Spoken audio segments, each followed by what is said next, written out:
আসসালামু আলাইকুম। পড়ালেখা রিলেটেড আরও একটা নতুন ভিডিওতে আপনাদের সবাইকে স্বাগত জানাচ্ছি। যদিও ভিডিওটা দেরি হয়ে গিয়েছে সেজন্য আমি আন্তরিকভাবে দুঃখিত। তো ভিডিওটা আপনাদের জন্য খুবই গুরুত্বপূর্ণ। সেটা কি যে ফার্স্ট মেরিটের পর কোন ইউনিভার্সিটিতে কতগুলো সাবজেক্ট আছে। আমি 24টা ইউনিভার্সিটি সবগুলো না আনতে পারলেও গুরুত্বপূর্ণ 10 থেকে 11টা ইউনিভার্সিটির তথ্য আমি কালেক্ট করে আপনাদের কাছে নিয়ে আসার চেষ্টা করেছি। এছাড়া বাকিগুলোর আমি ধারণা দিয়ে দিব। এছাড়া বলার চেষ্টা করবো যে কত মেরিট পর্যন্ত থাকলে আপনি সেফ পজিশনে আছেন। কারণ এবার না সব স্ট্যাটিস্টিক্স আলাঝালা হয়ে গেছে। আমার প্রিভিয়াস ভিডিওগুলোতে যা বলেছি তার সাথে মিলতেছে না খুব একটা। তো বিষয়টা খুবই গুরুত্বপূর্ণ, আপনারা শেষ পর্যন্ত দেখবেন। আর চ্যানেলে নতুন হয়ে থাকলে প্লিজ সাবস্ক্রাইব করে দিবেন। তো চলুন শুরু করা যাক। এখানে আজকে আপনাদের সাথে আমি আলোচনা করব যে বিষয়টা না, সেটা হচ্ছে যে প্রথম মেরিটের পর শূন্য আসনের তালিকা কত বা শূন্য আসন আছে কত। এখন যদি আপনারা আসেন, শাহজালালে আছে 348টা সিট, জগন্নাথ বিশ্ববিদ্যালয়ে 387টা আছে, বরিশাল বিশ্ববিদ্যালয় 80টা আছে, কুমিল্লা বিশ্ববিদ্যালয় 72টা আছে, মৌলানা ভাসানী বিজ্ঞান ও প্রযুক্তিতে 51+ আছে, তারপরে হলো রবি কোনটা আসলে আমার আইডিয়া নেই, বেগম রোকেয়া সম্ভবত ওইটা আছে 55+, ইসলামিক বিশ্ববিদ্যালয়ে 190টা আছে, পটুয়াখালী বিজ্ঞান ও প্রযুক্তিতে আছে 8টা, নোয়াখালী বিজ্ঞান ও প্রযুক্তিতে আছে 110টা, রবীন্দ্র বিশ্ববিদ্যালয়ে আছে 8টা। তো 1 2 3 4 5 6 7 8 9 10, এই 10টা ভার্সিটিতে মোটামুটি যেই সিটগুলো ফাঁকা আছে সেগুলো আমরা এখন একটু টোটাল যোগ করি। আমরা ভিডিওর মধ্যেই যোগ করি, তাহলে আমাদের জন্য সুবিধা হবে। 387 যোগ 80 যোগ 72 যোগ 51 যোগ 55, 190, 8, 110, তারপরে আপনাদের 8। মোটামুটি এই যে আপনারা হয়তো স্ক্রিনে দেখতে পাচ্ছেন কি পারছেন না, 961টার মতো সিট ফাঁকা আছে। ঠিক আছে, 961টা মানে প্রায় 1000-এর মতো সিট ফাঁকা আছে। এই হইলো গেল প্রথম মেরিটে এই 14টার মধ্যে এই 10 থেকে 12টা ইউনিভার্সিটি। এছাড়া যে 14টা ইউনিভার্সিটি আছে ধরে নিলাম ওগুলা তো মোটামুটি আরও 1000 থেকে 1200-র মধ্যে সিট ফাঁকা থাকবে, কারণ কি ওগুলো তো একটু সিট কম। তো মোটামুটি 2200 থেকে 2300 সিট আপনাদের জন্য এখনও বাকি আছে। তখন এটা পাবে কারা? এখন আসা যাক এই জিনিসটা নিয়ে একটু আলাপ আলোচনা করি। তার আগে বলতে চাই, আপনারা যদি মনে করেন যে আপনারা সেকেন্ড টাইম দিবেন, সেক্ষেত্রে আমার একটা কোর্স আছে। এই কোর্সটা আপনারা কেন এনরোল করবেন, এটার মধ্যে একটা মজার বিষয় আমি রাখছি। সেটা হচ্ছে আপনাদের আমি ফিজিক্স এবং কেমিস্ট্রির জন্য নিব 1000 টাকা। আপনাদের ম্যাথ এবং বায়োলজি আমি ফ্রি করে দিছি, কারণ ম্যাথ সবাই পড়ে না, আবার বায়োলজি সবাই পড়ে না, তাই জোর করে এগুলোর টাকা নেওয়ার কিছু নাই।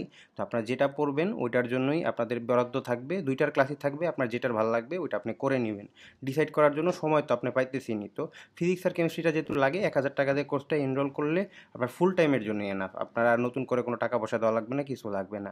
আর এখানে আমি রেকর্ডেড প্লাস লাইভ ক্লাস নিব। সব ক্লাস রেকর্ডেড দিব না বা সব লাইভ দিব না, কারণ অনেকে দেখা জুমে সমস্যা থাকে, এই হয় সেই হয়।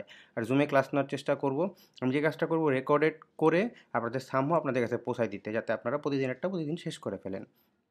আর যে শুধু ক্লাস নিয়েই আপনাদের আমি শেষ দিয়ে দিব সেটা না, কীভাবে আপনারা পড়বেন, কীভাবে পড়া উচিত, এই বিষয়গুলোও আপনাদের সাথে আমি আলাপ আলোচনা করব।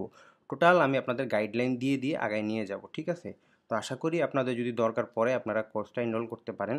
সেক্ষেত্রে কী করতে হবে, আমার সাথে হোয়াটসঅ্যাপে যোগাযোগ করলেই হবে। হোয়াটসঅ্যাপে যোগাযোগ করে আমি আপনাদের বিকাশ নাম্বার দিয়ে দিব, তখন সেখানে আপনারা টাকাটা পে করে দিলেই আর স্ক্রিনশট দিলেই আপনাদের আমি গ্রুপে অ্যাড দিয়ে দিব এবং ক্লাস শুরু হবে। আমি চেষ্টা করব জুলাইয়ের লাস্টের দিকে কিংবা আগস্টের মধ্যে ক্লাস শুরু করে দেওয়া। ঠিক আছে, যেন আপনারা অন্য যেই ব্যাচ আছে ওই ব্যাচে যখন এইচএসসি পরীক্ষা থাকবে ততক্ষণে আপনাদের প্রিপারেশনটা একটা স্ট্রং পর্যায়ে চলে যায়। ওরা এইচএসসি পরীক্ষা দিয়ে নতুন করে প্রিপারেশন শুরু করবে, তখন আপনারা হলো রিভাইজ দেওয়া শুরু করবেন। বুঝতে পারছেন, মানে আপনাদের প্রিপারেশনটা এরকম হাই রাখার চেষ্টা করব। তো আশা করি ব্যাপারটা ক্লিয়ার হইলাম। এখন আসা যাক মেইন অংশে, যে ওয়েটিং কতর মধ্যে থাকলে আপনারা সেফ। ওয়েটিংয়ের কথা যদি আমি বলি, কিছু কিছু স্টুডেন্ট আমাকে ইনবক্স করছেন, ভাই 100, 150, 200-র মধ্যে।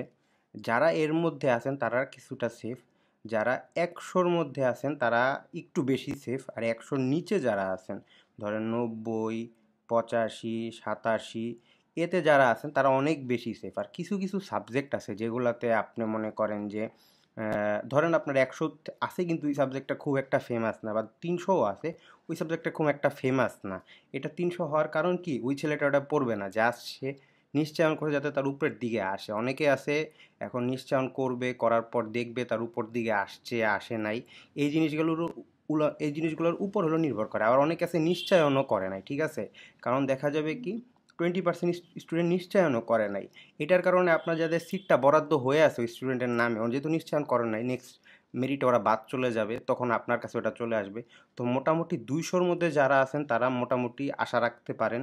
200-র বেশিও এখন বলতে পারতেছি না, কারণ আমি একটা কথা বলবো 1500-1600 আপনি আসেন, 700-800-তে আপনি আসেন, আমি বলবো না হইলে আপনাকে আমি হতাশ করতে পারবো না, ঠিক আছে? বাট আপনারা চেষ্টা করবেন রেগুলার নোটিস করার এবং পাশাপাশি একটা প্ল্যান রাখার। কারণ কি এবার হঠাৎ করে দেখলাম যে সিট একবারেই নাই, কেমনে নাই কি নাই কিছু বুঝলাম না, গতবারের চেয়ে মানে এবার আবেদন বেশি পড়ছে। আর দেখা যাক, বাকিটা আল্লাহ ভরসা। মোটামুটি 300-র মধ্যে থাকলে আশা রাখতে পারেন। এখন হয়তো 300-র মধ্যে যে আছে সে লাস্ট পর্যন্ত ওয়েট করতে হবে এবং খুব একটা ভালো সাবজেক্ট পাবেন না, ওইভাবেই তাকে মেন্টালি প্রিপেয়ার থাকতে হবে। আর যারা 87-85 এরকম আছেন তারা মোটামুটি পছন্দের সাবজেক্ট পেয়ে যাবেন, এবং 150-র মধ্যে থাকলে মিডিয়াম রেঞ্জের সাবজেক্ট পাইতে পারেন। তো আশা করি ভিডিওতে মোটামুটি ক্লিয়ার করছি।